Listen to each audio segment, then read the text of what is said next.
think everybody has been affected in some way, but they've been affected differently, right? There are businesses that have seen demand plummet. There are businesses that can't keep up with demand. There are businesses that demand is net neutral, but they're affected by supply chain issues and whatever other external factors that they may be facing, and and then everything in between, right? And then on the other side, there are businesses that have real opportunities right now, not only to generate some revenue, but to stay on people's minds, build brand goodwill, brand affinity right now, which they'll keep going forward, right? You don't lose that when the economy comes back to normal, if it ever does come back to normal. And that's a whole other talking point in and of itself, that things may not ever be normal, right? There's probably a new normal that's coming into effect right now. So my original intention was to do this myself, and I would just be a talking head on camera talking about my vast wisdom when it comes to marketing during crises. And then I realized that I've never done that before. And I have no experience with that. And so I tried to find the smartest people I could on the topic and the most seasoned marketers in my network and also outside of my network. And I am very both humbled and shocked and surprised and grateful for our panelists. There's some people I've really looked up to for a while, and so I'm really just grateful that we can get everybody together and talk about these issues. So I'm going to first, I'll put Daniel on, I'll hide his webcam first because you'll be the third presenter. And I'm going to bring Gordon in.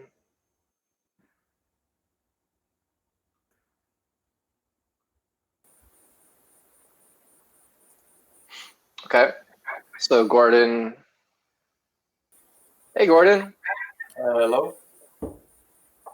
So Gordon is the president of Capital Factory in Austin, Texas. Apologize if I butcher this intro. Feel free to edit in any way, but they're the most active venture capital fund in Texas, early stage VC funds. They also have an accelerator program, which Marketer is a part of, that spans hundreds of startups, I believe, and they've certainly been an incredible resource to us as we grow our business, and they've provided us introductions and resources and training and you name it that startups like ours typically don't have access to. And so he's certainly a trusted voice in the space, especially in Texas, and a voice that when he speaks, we listen, here at Marketer specifically. And he's been a 3-time CMO, led north of a dozen acquisitions, and was a CMO through 99 and 01 as well, and just has a breadth of experience from every end of the spectrum,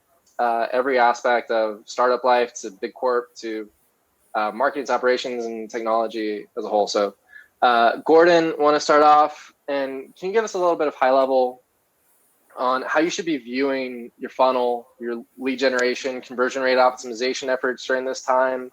Like, numbers are definitely being affected right now. Metrics look really different.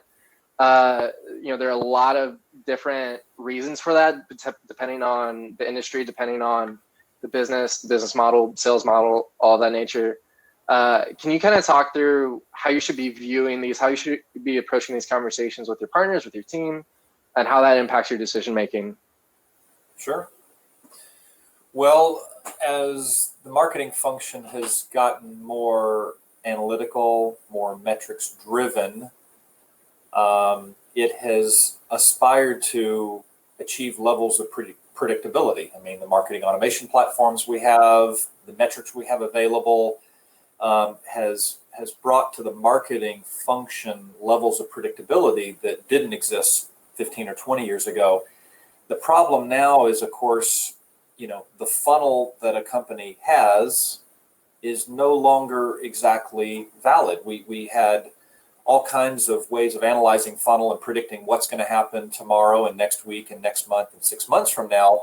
So one of the first things that has to happen is a scrub of that funnel. And depending on the business model of the company, the funnel is either 100% the responsibility of the marketing organization. Those are self-service type customer acquisition models, or it's jointly owned between marketing and sales if there's an actual sales function. So a scrubbing of that funnel has to happen to try and figure out what kind of is the new truth. That won't be figured out for quite some time, but there's going to be a lot of scrambling that happens there. In terms of optimizing as it relates to demand gen, funnel optimization and whatnot, there's good news and bad news. The good news is marketing functions are always optimizing and re-optimizing. It's what they do.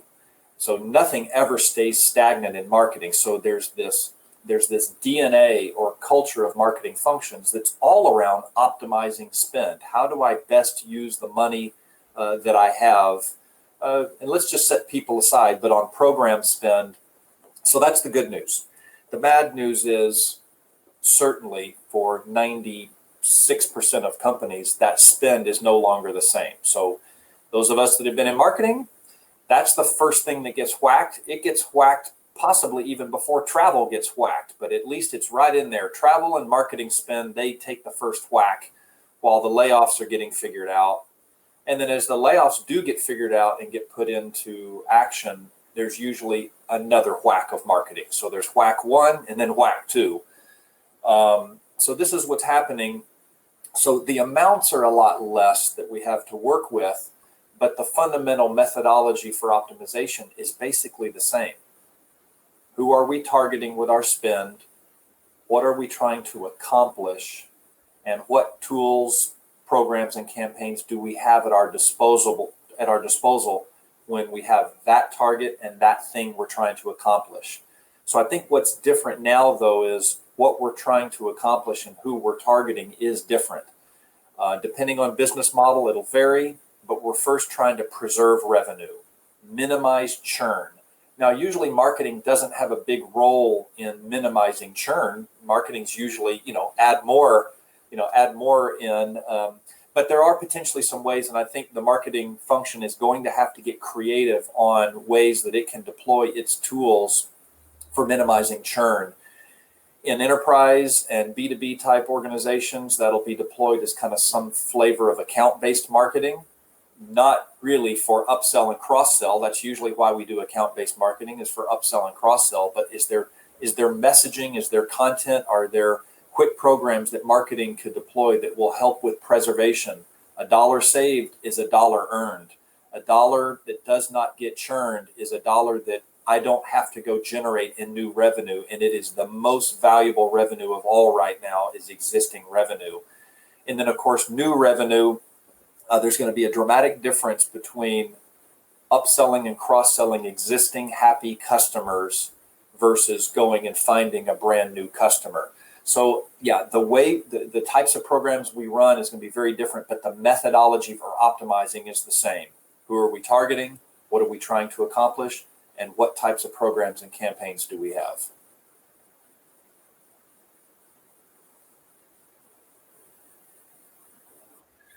Thanks, Gordon.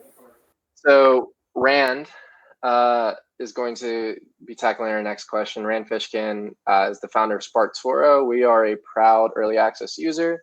It provides audience intelligence that ultimately, from my aspect, and again, this is my interpretation of why I like them and why I was drawn to the project, is that it brings sort of the more quantitative or qualitative aspects of audience intelligence, of audience discovery, finding out about the actual podcast that your audience listens to, the Twitter accounts that they follow, things that you can't figure out from your Facebook ads dashboard, you can't figure out from your Google audience analytics and things, your Google Analytics and things of that nature. So it brings a lot of these softer aspects of audience discovery that really connects more with their intentions and their motivations. Before that, he was the founder of Moz, one of the early pioneers in the SEO space and SEO tech space largely, and is also the founder or the author of Lost and Founder, which is something I read a little bit ago and got a lot of value out of, and have been trying to beat my co-founder into reading it for a little while now. So I apologize, Gordon, I didn't plug your book, Startup Success. That was instrumental to us when we began our fundraise and got us really up to speed on a lot of core fundraising tactics and techniques and instruments all the above. So, Rand, how, a lot of CMOs, a lot of marketing people right now and also just founders are trying to justify their budget right now. They're trying to justify still spending dollars on marketing, where typically that's the first line item to get cut. It's one of the first things that gets looked at, especially areas that can be cut in an instant, like your ad spend, your content writing and aspects like that. How do you get your bosses, your business partners to see the value, to believe in continuing to invest right now during this uncertain time? Especially as metrics are, probably not where they used to be or where people would like them to be, and everybody's trying to conserve cash. Yeah, so I think I very much agree with Gordon's philosophy, right, which is that you are trying to preserve revenue and marketing. Look, I think it is reasonable anytime that marketing is not producing obvious revenue to cut it. I don't actually understand why folks in any sense would spend dollars in marketing that they can't connect up to revenue. Now, that might be more difficult in some channels, brand spend and serendipitous marketing channels, but generally speaking, in all the organizations that I've worked in and with, you can do some attribution modeling of some kind to show that marketing is contributing to revenue. And in a time like this, it's pretty dumb to cut off a revenue channel.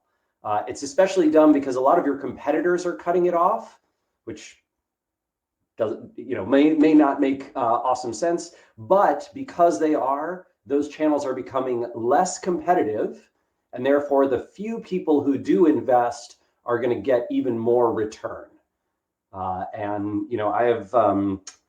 I've seen this time and again. You can go and look at the Harvard Business Review articles on this topic. You can go look at analyses. I think Bloomberg had a good one the last few days, basically showing in the last three big major recessions that we've had in the US in the 1990s and the 2001 dot-com crash and then the 2008 financial crisis, that essentially companies who continue to invest in marketing and sales tended to had a strong correlation with outperforming their competition. Now, that being said, almost certainly you are wasting some of your marketing dollars. And I think now is an awesome time to look into things like there's a few great tools and some great agencies that do really wonderful work analyzing things like all of your Facebook and Instagram spend, all of your Google search and display spend, and finding those individual websites that you shouldn't be on, those YouTube channels that you probably don't want to be showing your ads to. Will Reynolds, a friend of mine from Seer Interactive, has this awesome process that his agency works through where they manage to find thousands and thousands of YouTube channels that are almost certainly being viewed by mostly kids, and YouTube hasn't correctly marked them. And so your ads are being shown to a bunch of kids who are watching YouTube, especially now, right? There's more kids at home and they're all watching YouTube all day. And so you can cut off those channels and then have your spend redirected to wise places. Same thing with paid search, right? You can identify negative keywords that probably are not relevant, where you don't want to be showing. I think those are really good tactics to invest in to cut marketing spend.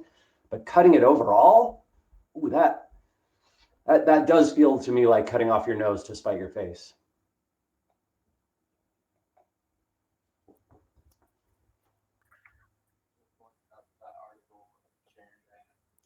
Yeah. And Will's and Seer's guide says we analyzed 201,000 YouTube channels and found 3,802 kids channels to negate. So definitely a good resource. We've been implementing that on our side because I found it on Twitter. So yeah. Next, and thank you, Rand. Next up, we have Daniel Cotlar. Daniel was the near founding CMO of Blinds.com, from zero in revenue all the way to $200 million in revenue, and then through to their acquisition to Home Depot. He now is an active investor and advisor, and a couple different startups, primarily Houston startups that if you're in the Houston startup scene, you know them, like Just Treats and Brain Check and Spruce, to name a few. So he is also are you professor at Rice? No. Hey, what? No. Went to Rice. Sorry, I saw Rice there. So Daniel has the interesting perspective of having been a CMO through 2008 and through the Great Recession, and which really were some influential periods for Blinds.com, to say the least. So very excited to hear your perspective. Can you tell us the story about, or talk us through Blinds.com during 08, around that time, what decisions Definitely. you had to make, and how that thought process went about? Absolutely. And like in the lead up to it, you could do no wrong. And there were the days of the last couple of years where the tide was rising, and if you were swimming, you were rising. But then all of a sudden it just came to a crash. And so we went through a few steps. And it's no crisis is the same. This, I think, is probably going to be worse and probably at least different than then. But some of the things still apply. First of all, there are some immediate things one has to do right in the thick of things. You have to position your company and yourself for sustainability. And that means that we did have to have our first layoff at that time, to make sure that we could ride it out. And there are going to be it's also true that right when people are concerned with very basic fundamental needs, you shouldn't be trying to sell them things that are not in line, that's going against a trend instead of going into it. That is a very short-term situation though, and people very quickly develop a new normal. And so after that, then the next thing to do was that we recognize the opportunity. Just like Rand said, some of the largest companies and the largest brands that we're familiar with today, they became great during the Great Depression. And there's a lot of companies that became great during the 2008 recession as well. We did not grow a tremendous amount during that time, but we grew share a lot during that time. And I believe that our leadership position was absolutely enhanced because of the actions we took. It's not necessarily about still finding the same double-digit or large growth levels. It's about occupying more of a customer's mindset in a good way. So number one was this position for stated sustainability. Two is recognize the opportunity. Three, I'd say that marketing is not advertising. And as a marketer, your job is to be closely in touch with customers' needs, listen to them. You might have to pivot what you need to do. What you do, at least you're pivoting the message and possibly even the product itself to find a way to meet their real current needs and to communicate with empathy. So the worst thing to be doing is just yelling into the wind the same exact things you've been saying. You want to be empathetic. You want to really meet communicate. We're in this with you without saying those words in a condescending, way that doesn't appear authentic. So, for example, some of the things that became very top of mind, whereas before it was about there's a lot of ways to communicate to somebody, but now people wanted to hear ways that would actually save them money.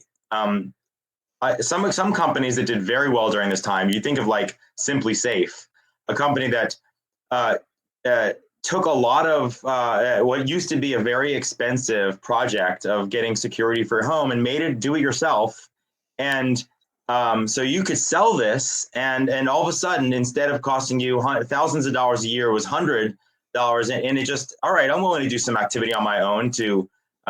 So the same thing was with us. We were a more inexpensive channel for somebody to get the most impact, the most effective thing to change the look of a room, maybe for positioning it for sale, or maybe just because you want to do it, was all right, buy blinds. And so if you're willing to do a little work yourself, that kind of idea. So if you can communicate, the psychology of selling is going to be different. It's about really understanding their needs to save money. And I think people are always going to remember what you did for them during a time when they really needed it. I'm looking at companies like T-Mobile today who are saying that you get, we're going to have free bandwidth, unlimited bandwidth. things that that people just need right now altruistically. The final thing I'd say to actually achieve growth, is well, two parts. Part number one is you're not only trying to get new customers, just like both Rand and Gordon have been talking about. You can usually find a conversion rate opportunity, some kind of if fewer people are coming into your funnel, improving the funnel will often lead you to more gains than you could by advertising more. But secondly, if you do need to reach new people, there's something called the Ansoff matrix, which is a good exercise to go through. It's a 2x2 grid that says, well, I can sell the same kinds of things to the same customer. Sorry, we've already talked about that. I can sell different things to different kinds of customers. That's really hard to do. But on the other two boxes of the grid are what new products can you offer the people who are already buying from you? And then what new markets can you try and sell into? So the first one is to say that somebody's already buying this, and now I can produce a product that's marginally related to that really meets a need today. Or secondly, I'm selling this exact product while I can enter a new market or go into a partnership with somebody. Those methods really helped us to grow our sales into new markets and also create partnerships that ended up in an acquisition, 5 years later. I'm also finding that right now, pulling up the Wikipedia page for Ansoff Matrix and sharing that in the chat for whoever is interested. And it's shared.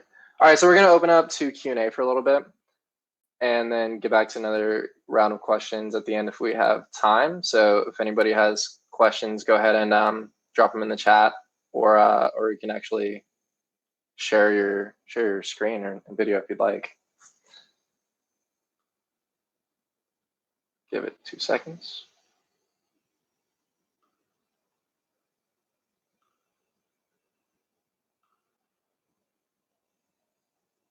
What are the best ways to generate ideas for content marketing? Rand, I always think of you when I think of content marketing. So do you want to tackle this? Sure, yeah. So I think right now, as Daniel said, is an awesome time to pay close attention to what your customers are thinking about that they were not thinking about before. I always think of marketing. I like what you said, Daniel, because I think empathy is at the core of great web marketing, great marketing in general. And my focus for content in this era is really about reading the room, right? Identifying what people are talking about, what the conversation is, and how you can help them. I think that's going to last for at least another couple, 3-4 months before we get out of a, coronavirus dominates everything that we talk about and everything that everyone's thinking about.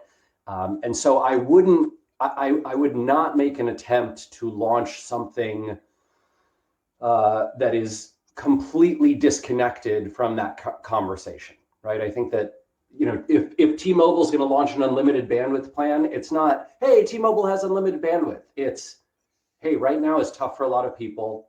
You need a lot more of your, a lot more phone usage. You need a lot more bandwidth, and we want to be here to help, and we don't want to profit off of it. So here it is, unlimited, right? Both of them are offering the same thing, right? Both of those messages are giving you, the customer, the same thing, but one is reading the room and one is just doing marketing for a launch, right? And that is how I would think about any content that you're creating right now. So I think did we potentially mention, what was it? The piece from, Candor. I'll put that in the chat. I thought that was a really great piece of content. It was a terrific content marketing idea. There was another one that I talked about from, I think it's Wonderstock. Yeah, they had done something not completely related to what they were doing, but it's helps explain what the SBA is offering, what the federal government's offering in terms of disaster loans that can help other startups. And I think that is also wonderful. I've seen folks like Wistia, who are in the video conference, or sorry, in the video hosting space, right? And they have been offering guides to how to make your video setup at home look better, which I know, Daniel, you're going to check out right after this. Kidding, I'm kidding.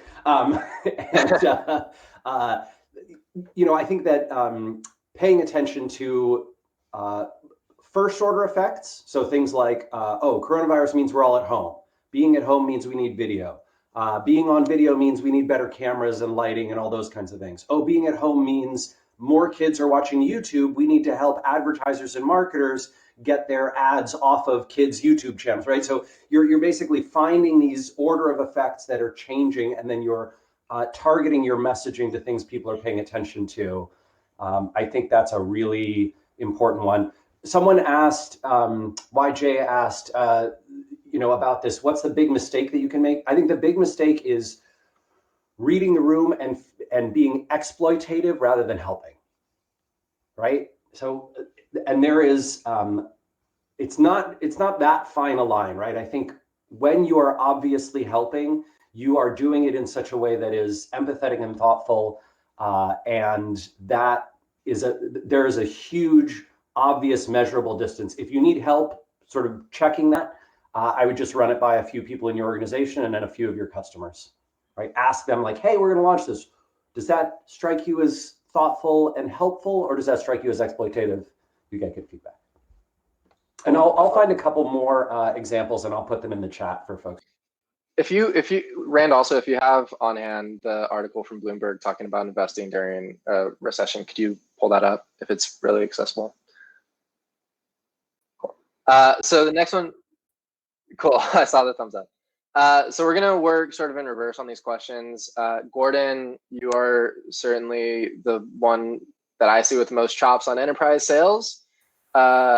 So Arij asked, can the panelists talk about selling to enterprises during a recession, specifically selling to their marketing and advertising departments? Well, yeah, this is obviously tough because, you know, what we're going through as small and mid-sized companies, the big companies are going through it too. So I think selling to any customer, but the questions around enterprise, we first have to kind of disguise what we're doing. We have to be empathetic to what's going on. So like the traditional way of selling is going to be different. It's going to be a softer sell. Obviously, there's never been a more important time to focus on how do you help them make money? How do you help them save money?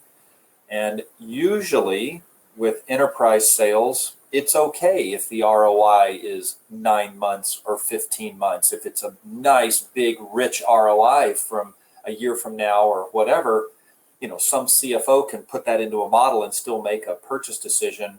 That changes dramatically. So if you're selling to enterprise, your ROI equation needs to dramatically change. Can you help them generate more revenue next week, next month? Like very short horizons. Same for saving money. So now, hopefully that doesn't just translate to cutting the cost of the product, right? We can improve ROI just by reducing the price.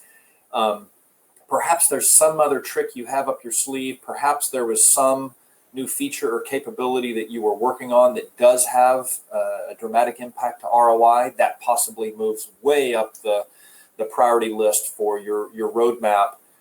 Those are a few things that I'm thinking about with regards to targeting enterprise, and I think it's not just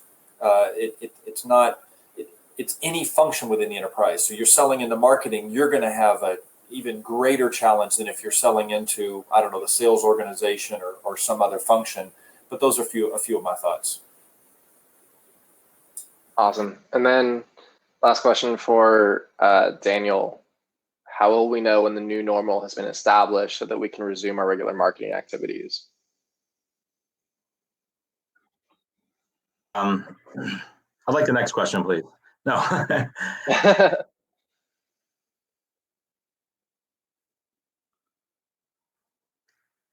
You'll know how you feel. A lot of this is just very human. And in the same way that you can tell the difference between somebody who's authentic when they're talking to you, or there's somebody who's trying to get something from you, and that's the purpose. You just feel it in a conversation where all of the fluff is there to get something from you. And that's the way, people will understand the difference with marketers and the way we talk. Are we really trying to help the person?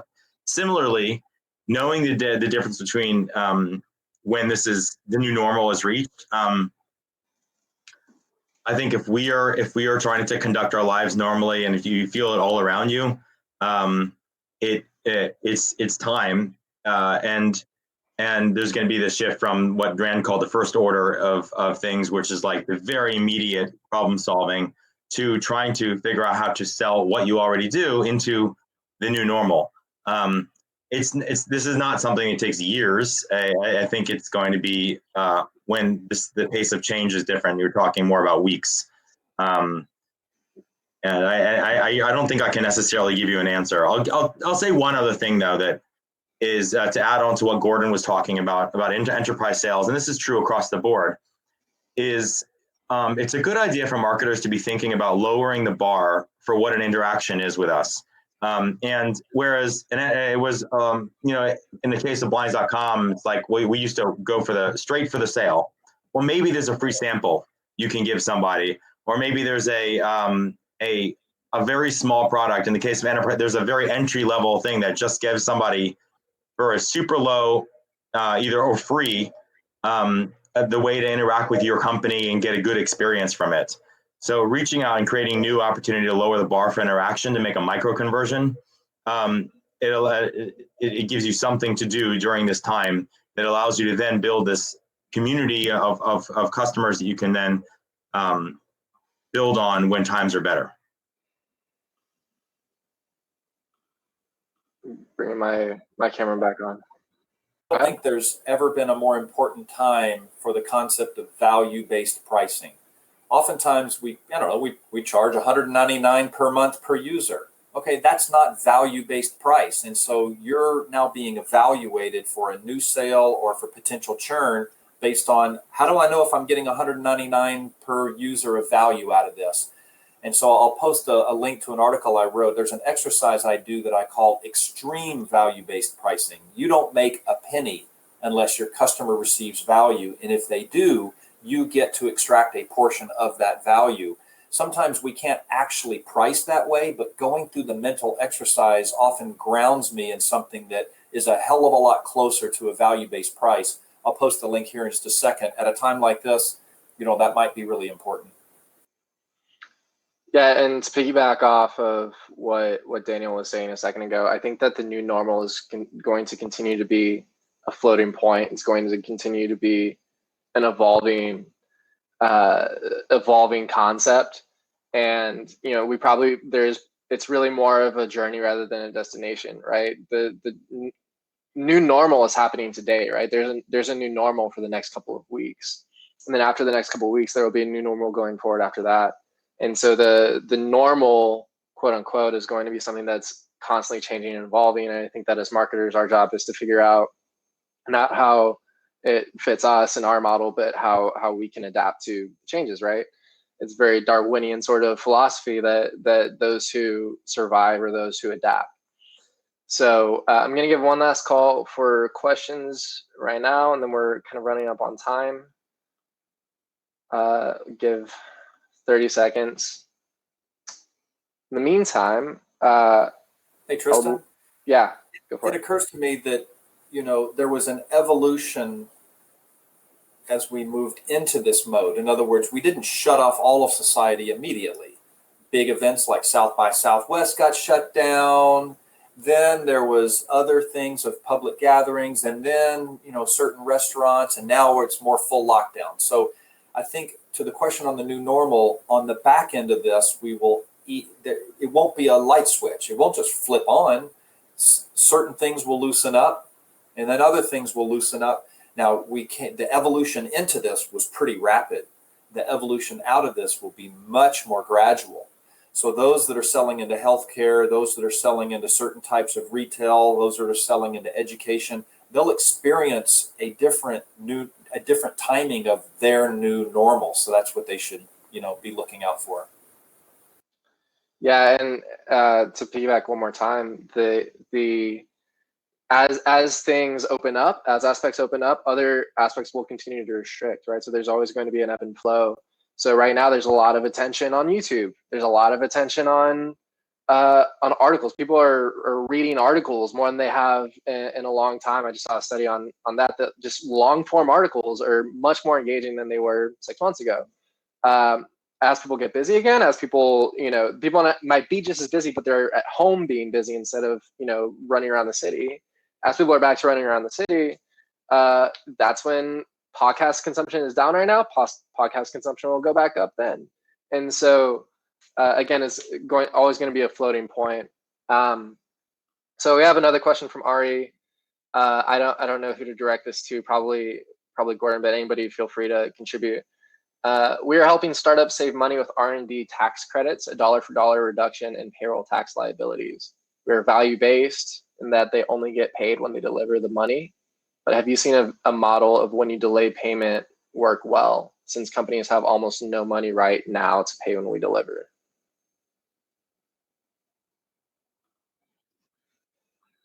Because yeah, if the value you deliver comes at some future point, how do you extract that now? I don't know if this is going to work, but I'll just plug another idea. The next closest thing to an extreme value-based price would be some type of money-back guarantee, right? So when an attorney takes my case on contingency because I'm going to go sue General Electric for $1 billion and they get 30% if we win, that's an extreme value-based price. The next closest thing is the attorney asked me to pay $25,000 up front, and I get a money back guarantee if we don't at least extract $25,000 from General Electric. I don't know if that gives an idea to Ari, but it's the only one that I came up with. And then does anybody have anything else to add to that? Daniel or Rand?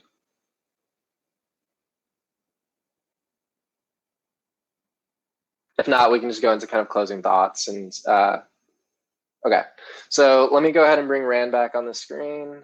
I'm going to turn my webcam off.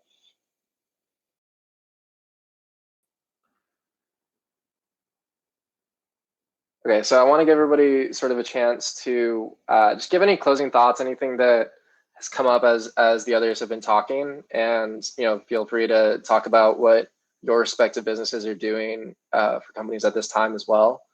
I can safely say that I am engaging with all three of these panelist businesses and extracting a lot of value out of all of them, and so I can certainly vouch. Starting off with Gordon and Capital Factory, can you talk a little bit about what y'all are doing to help people out right now, and as well as anything else that you'd like to add to kind of bookend the conversation? Yeah, sure. So, like a lot of companies in our business, we are in the business of advising and educating and investing in tech startups. So everything we're doing is moving to virtual. Our new normal on the back end of this will be virtual first. We've already decided that. So that's a no-brainer. And a lot of the programming, almost all the programming that we run is no charge. So for startups and early stage companies, the Capital Factory website, specifically the events page or signing up for the weekly events newsletter, you'll see some interesting things that hopefully could be helpful to your business. And maybe one of my parting thoughts, it's not very helpful now, but I just want to plant a seed for an exercise that I used to run every year as I ran companies. I simulated a mock crisis to maintain a well-oiled machine. And I would decide what the scenario is, but I think marketing organizations could do this. So as you evolve out of this, and especially once your organization is back to doing extremely well, put yourself into a simulated exercise and simulate a crisis, and then ask yourself, how are we going to react to this, both as an organization and within the marketing department? You will find wasted spend. You will find employees that you are carrying that are C+ and B- players that need to be put on a performance plan or managed out of the business. So I know that doesn't help you right now, but tuck this away and put a reminder on your calendar a year from now to simulate a crisis. It's another article that I wrote on my Shockwave Innovations website if you want some more tools on that. That's kind of a parting thought that I have. That's awesome. I know that we'll be applying that for sure. And especially right now, trying to do our best to think about how we would be approaching this if we were in peacetime, right? Like if we were in peacetime right now, advising somebody who just went into a wartime like right now, how would we evaluate helping them find the wasted spend? So Daniel, if you want to take, same approach, any parting thoughts, anything that you and your organizations are doing to help right now? Yeah. At first glance, it feels like large companies have the upper hand here because they've got more time and they got more cash, so they can write it out. And the truth, though, is I really believe that entrepreneurial companies have the upper hand.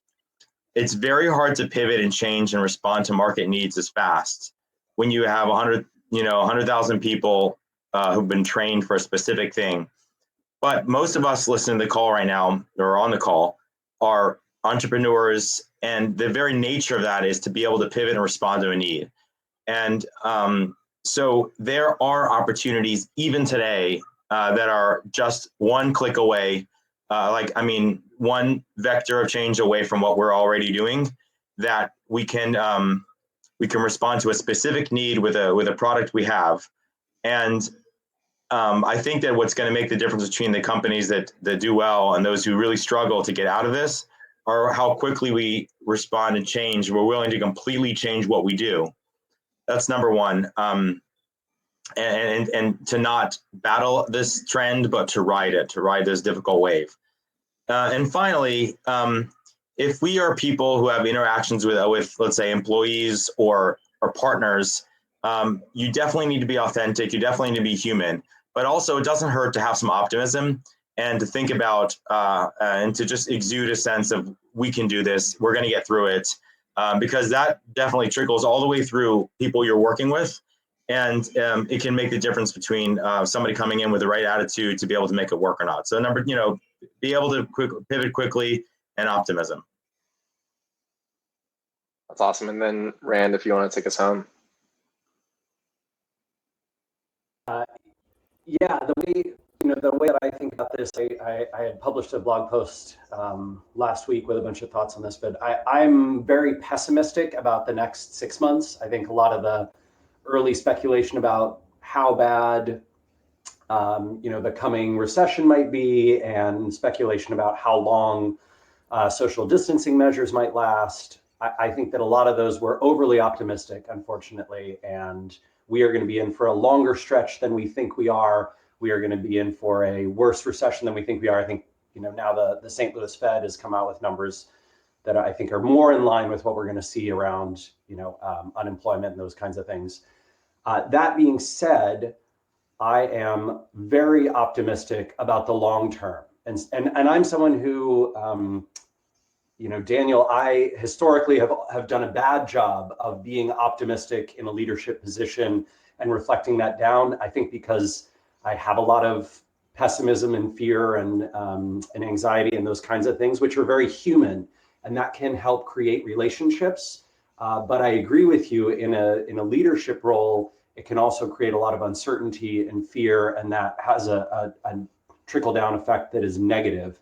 And I think the best way to reflect that, if you're someone who's a very transparent, empathetic leader, and you have these same types of feelings, I think that honesty about the short-term future and the long-term future can be really helpful in those ways. And then my big messaging for companies who are doing marketing right now is to read the room and recognize that we're going to go through these 3 waves, right? We're going to go through the next couple of weeks, let's say 2 to 10 weeks of nothing but coronavirus. We're going to then emerge into an everyone's online all the time, and that becomes our life and way of doing things, I think, for the next 6 to 18 months, until there's sort of either a combination of herd immunity and a vaccine and those sorts of things. And then we will get to our new normal. And I don't know what that looks like. I'm not going to speculate about that. But I think in these 2 periods we know are coming up, if you have a big launch, you have a big marketing initiative, I would urge you to delay it until you sort of read the room and see that your community, the people who care about what you're doing, the influencers and amplifiers and press, are ready to cover something that is not directly connected to this crisis. And if you have something that is directly connected to this crisis, helpful, thoughtful, empathetic, now's a great time to launch it. Now's a great time to be entrepreneurial and push that out there. Other stuff can wait. And just read the room and wait until that time and then do those launches. That's exactly what we're doing at SparkToro. We basically decided to push our launch about a month from we were going to launch this week. And we're basically saying, let's give it another 4 weeks and see what's going on. Well, I can certainly relate to that last part. We were planning to launch at South by Southwest, and then had a pitch competition in San Francisco the following week, and then had another event in San Francisco the week after that. And so we had quite a few events lined up for our launch that, of course, I don't have to tell everybody how that went. And there's one wonderful thing, which is everyone is paying attention online right now. Like our online consumption is up somewhere between 40 and 70%, depending on industry, especially in the knowledge-based industries, it is way, way up. So there has never been a better time to run webinars, sponsor webinars, do social media campaigns that are effective, run Facebook and Instagram ads, that ad inventory. I was talking to a friend of mine who was getting 30-cent conversions on Facebook day before yesterday. 30 cents, right? That would have cost him $3 3 months ago. And then the last shameless plug to that is Marketer is a really good platform to be running those ads. So if anybody wants to just go in and get an AI generated marketing and advertising plan completely for free, go check that out. Go to marketer.live. You can see, go through the process. We ask you questions in very TurboTax style format that just extracts this information that you have about your business but don't really know about your business, or might not articulate.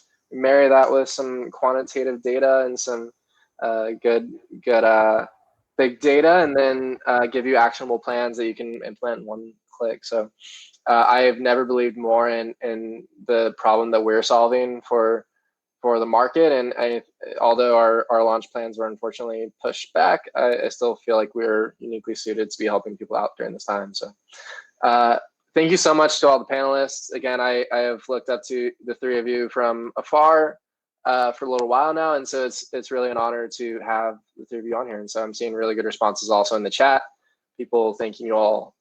So all of them are very active on social media, on Twitter and LinkedIn and the above.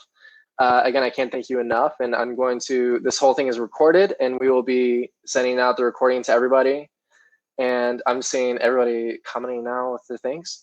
And then we'll also be creating written content and quote cards and all that good stuff, so you can consume them in bite-sized chunks after the fact. So again, appreciate everybody getting on here during your lunch or breakfast hour, depending on what time zone you're in, and appreciate the panelists for sharing their knowledge and wisdom. Thanks, everybody. Thanks for the opportunity. Thanks all. Bye, Daniel. Bye, Rand. Take care, everyone.